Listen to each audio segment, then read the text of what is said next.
جامع بن راشد نے بیان کیا، ان سے ابو وائل نے اور ان سے حذیفہ رضی اللہ عنہ نے کہ حضرت عمر رضی اللہ عنہ نے پوچھا، فتنہ کے متعلق رسول اللہ صلی اللہ علیہ وآلہ وسلم کی حدیث کس کو یاد ہے؟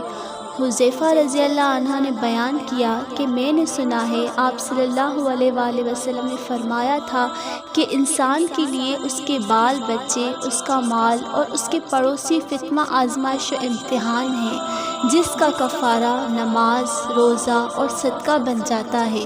حضرت عمر رضی اللہ عنہ نے کہا کہ میں اس کے متعلق نہیں پوچھتا، میری مراد تو اس فتنہ سے ہے جو سمندر کی موجوں کی طرح امنڈ آئے گا۔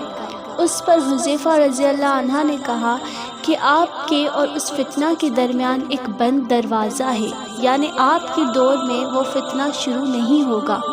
حضرت عمر رضی اللہ عنہ نے پوچھا، وہ دروازہ کھل جائے گا یا توڑ دیا جائے گا؟ حذیفہ رضی اللہ عنہ نے بتایا کہ توڑ دیا جائے گا۔ حضرت عمر رضی اللہ عنہ نے فرمایا کہ پھر تو قیامت تک کبھی بند نہ ہو پائے گا۔ ہم سے مسروق سے کہا، آپ حذیفہ رضی اللہ عنہ سے پوچھئے کہ کیا حضرت عمر رضی اللہ عنہ کو معلوم تھا کہ وہ دروازہ کون ہے؟